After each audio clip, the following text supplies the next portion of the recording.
Meet the Corsair, the F4U. This airplane, seat of your pen or main gum and a roll of piano wire. It's a big, tough, heavily built shipboard fighter, pulling 2,000 horsepower on the takeoff.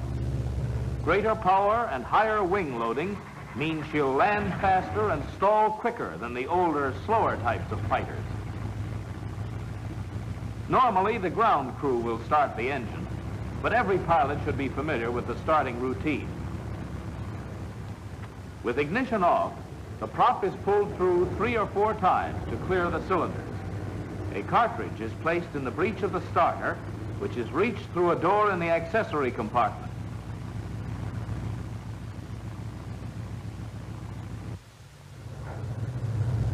Cowl flaps open. Alternate air control in. Prop control in low pitch, high RPM. Blower in neutral. Mixture control in idle cutoff. With fuel selector on reserve, the booster pump is used to raise fuel pressure to about 17 pounds. The engine is primed for 4 to 7 seconds, depending on whether it is warm or cold. Moving the mixture control forward and back aids in priming the induction system. And the cartridge starter, energized by means of the switch on the distribution panel, must be held on until the engine runs smoothly, as it also controls the ignition booster.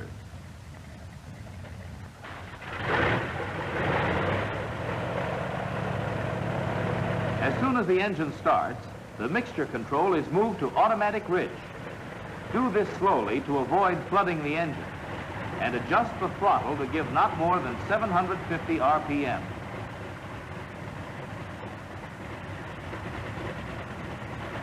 The wings are spread by moving the hydraulic control lever to the spread position.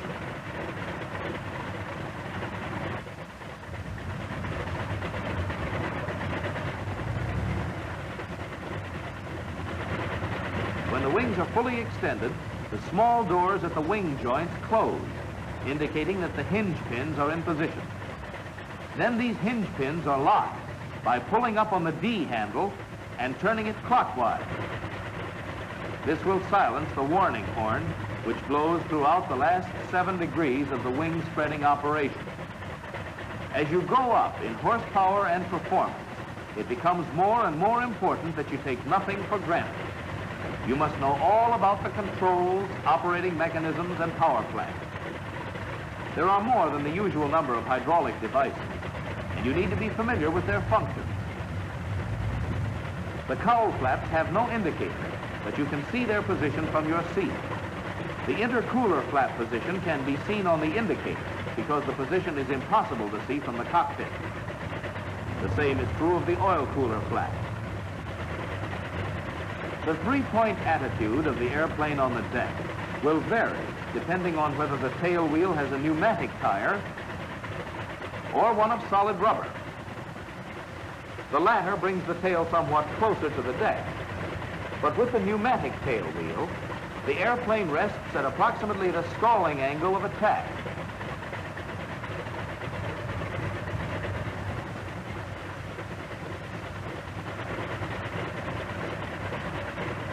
The chocks are removed.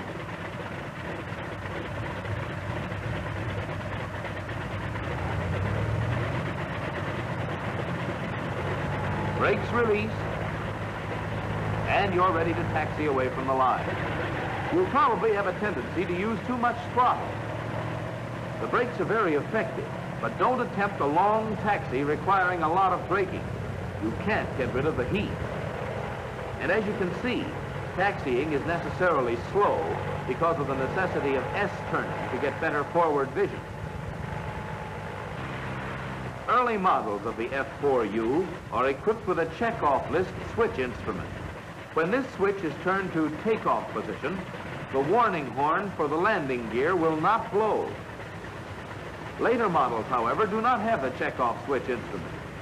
The check-off lists for taking off and for landing are placed on separate plates mounted on the instrument panel. Prior to takeoff, you'll check the following: wings and lock, arresting hook control up, Otherwise, you will be unable to retract the wheels after takeoff. Fuel tank selector on reserve. A 50-gallon standpipe in the main tank. The main tank is pressurized and self-sealing. It has a total capacity of 230 gallons and is the only tank to have a quantity gauge. You have a 57-gallon tank in each of the outer wing panels for use in cruising. They're equipped with a CO2 vapor dilution system, but are not pressurized. Mixture control is automatic rich and blower in neutral. Propeller control down for maximum RPM on the takeoff. Cowl flaps 2/3 open. Intercooler closed. Oil cooler open as required. Set the rudder tab 6 degrees right. Aileron 6 degrees right wing down. Elevator tab 1 degree nose up. These settings compensate for left wing heaviness due to engine torque. Alternate air control in. Here's the flap control. But we have a good runway at this field, and this first takeoff will be with flaps up. When the oil temperature is above 40 degrees and cylinder head temperatures are above 120 degrees, open up to about 30 inches in full low pitch. Check your mags fairly quickly. The drop shouldn't exceed 100 RPM. It is usually between 50 and 75. Freedom from vibration is a good indication that the big engine is functioning properly. When you've gone through the checkoff list and you're all set, lock the tail wheel and take off into the wind. Ease the throttle forward and approach full power in steps.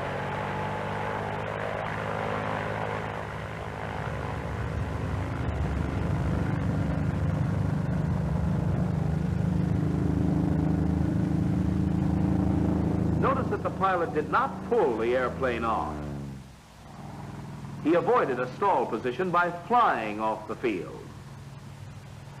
She'll take off very nicely with 45 inches and 2,700 RPM, but you can pull up to 53 1/2 inches if you need it.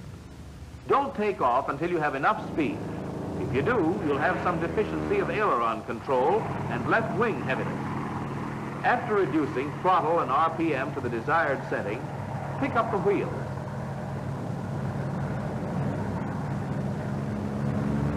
Let's go back and make a takeoff with the flaps down.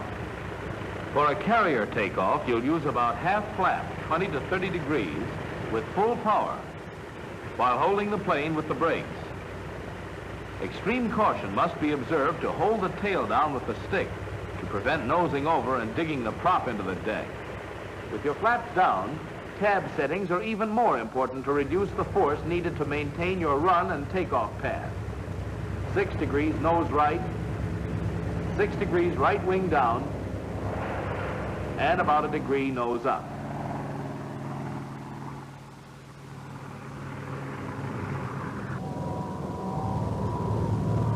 After you have retracted the landing gear, when you have 110 to 120 knots, bring the flaps up in easy stages, about 10 degrees at a time. This way you can control a flap failure and you won't lose altitude. You can maintain your altitude and climb. You can use your full takeoff power for a military climb of about 3,000 feet per minute. But after 5 minutes, you must throttle back to normal rated power for continuous operation. 43.5 inches at 2,550 RPM in neutral blower. With this power setting, your rate of climb will be about 2,000 feet per minute at a best climbing speed of 125 knots. At about 8,000 feet, you will have lost about 3 inches of manifold pressure. If you want to continue the same rate of climb, you must throttle back 3 to 4 inches of mercury, open the intercooler flaps, and shift to low blower. Increase your manifold pressure to 47.5 inches and keep climbing. You can carry this power up to 13,500 feet, where again you will note a loss of about 3 inches of mercury. If you want more altitude, throttle back to lose an additional 3 or 4 inches and shift to high blower. followed by 48 inches of manifold pressure. Always keep your intercooler flaps about 1/2 open when using low or high blower to maintain intake mixture temperatures within safe limits. A red warning light will indicate excessive temperatures and warn you to reduce power. Open the intercooler flaps wide and, if necessary, shift to a lower blower. Use automatic bridge for all your climbing and maneuvering. You're using a lot of power, and if your mixture is not rich enough, there's danger of burning up the engine. Use a partial power climb if the tactical situation permits. Around 135 knots is about the best indicated speed. The cylinder heads have a rather high limitation, 260 degrees, and this should be used with caution. Oil temperature shouldn't exceed 95 degrees. Let's level off for cruising. In the combat overload condition, you can carry 344 gallons inside and 160 in the droppable belly tank, a total of 504 gallons. Refer to your pilot's handbook frequently for data on fuel consumption. If you use military power, you'll burn 275 gallons an hour. Rated power, over 200. Maximum cruising condition will be in automatic lean, 2,330 RPM, 32 inches in neutral blower, below 14,500 feet. This condition will burn about 100 gallons an hour. Recommended cruise is automatic lean, 2,150 RPM, 29 inches in any blower, using about 80 gallons per hour. You can cut your RPM down to 1,350 at 29 inches and reduce the gas consumption to about 45 gallons an hour. With this low power, your 2-to-1 reduction gear will be turning the prop at 675 RPM, and the Corsair will hum along like an oversized sewing machine. Burn up your wing tanks first. They have no gauges, remember. And begin with the left one. That's the wing which stalls first due to the torque reaction of the engine. Now that we've attained a safe altitude, let's explore the stall characteristics of this airplane. We're going to stall with power off in the landing condition. With the flaps at 30 degrees, she'll go at around 77 knots and go quickly. Regain control as quickly as possible, and you'll run no chance of trouble.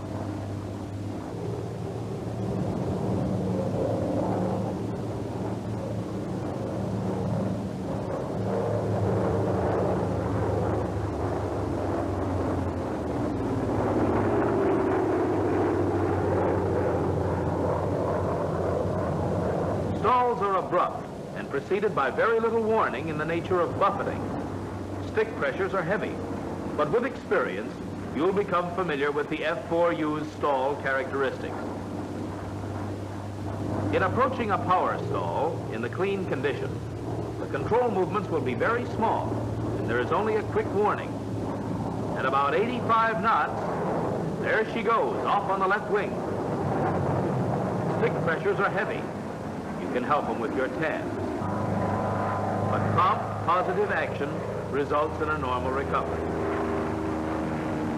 All right, let's put the wheels down and lower the flaps about 30 degrees.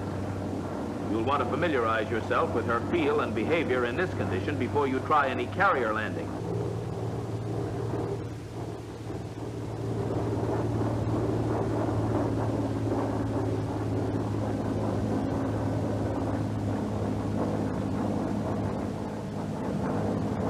With power on, she stalls a few knots slower, with an incipient spin to the left.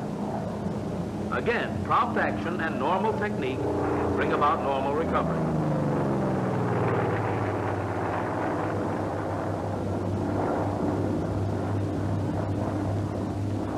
Now let's see how she behaves in a dive. The open cabin is not designed for speeds above 300 knots, so be sure it's closed before diving the airplane. Go through your checkoff list.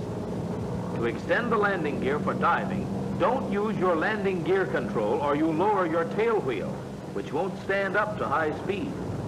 Lower the wheels with the dive brake control. This will leave the tail wheel retracted. Throttle slightly open. Mix in automatic ridge. Fuel tank on reserve. All flaps closed, and you're ready to push over. Make your corrections early in the dive, and don't let the engine rev at 3,060 for more than 30 seconds. Don't exceed the speed and acceleration restrictions placed on this airplane by current technical orders. And don't exceed 7 Gs in any loading condition.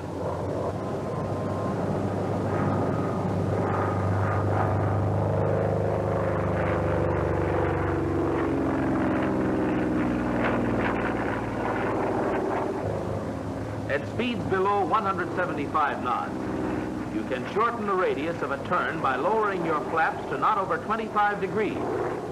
They're not to be used in diving or in pullouts, but were designed for possible use in increasing maneuverability at slow speeds and to assist in taking off and landing. However, it would be poor tactics to try to dogfight with any airplane with superior maneuverability. Use that reserve power and get out of there. The Corsair is not restricted as to acrobatic maneuvers, such as the loop, which may be entered at a speed of about 210 knots.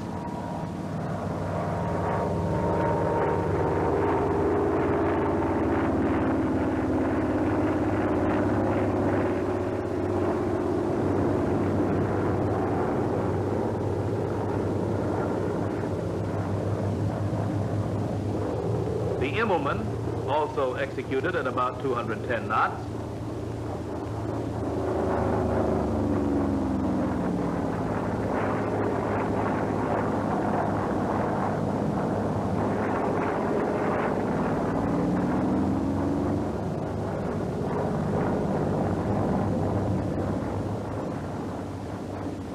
And the slow roll, which may be performed at a speed of approximately 180 knots.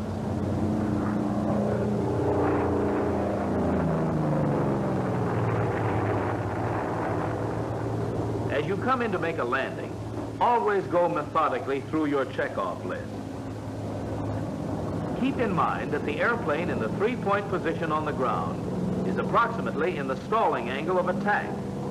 If you pull the tail down beyond this, the airplane will stall drop the left wing and make a rough landing.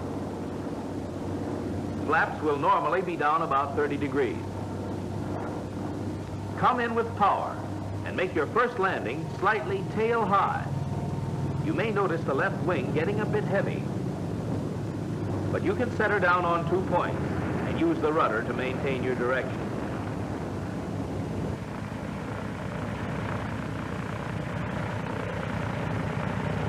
If the tail is forced down at high speeds, a pronounced buffeting effect will develop and the plane will swerve. However, when the tail is held up by forward pressure on the stick, the buffeting effect will be slight and swerving will be minimized. Notice that the airplane should be down on all 3 points before the brakes are touched. You can't see directly ahead, and therefore you must be doubly alert to maintain your path. Normal technique with the brakes will maintain your direction, and experience will bring competence in any flap setting.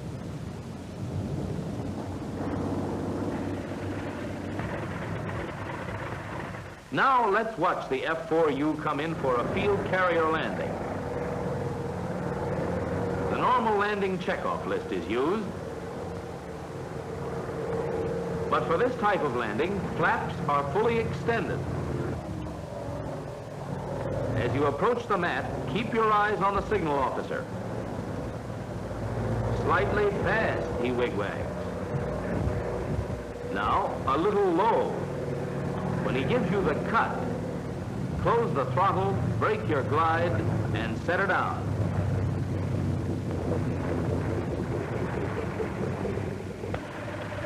Get to know the installation, controls, and engine operation of the F4U.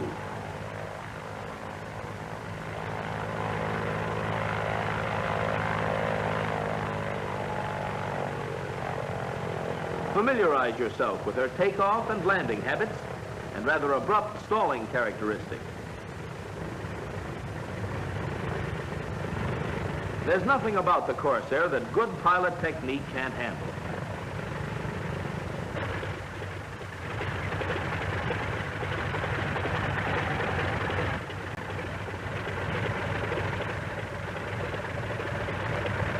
There's plenty of guts in her engine and plenty of sting in her guns.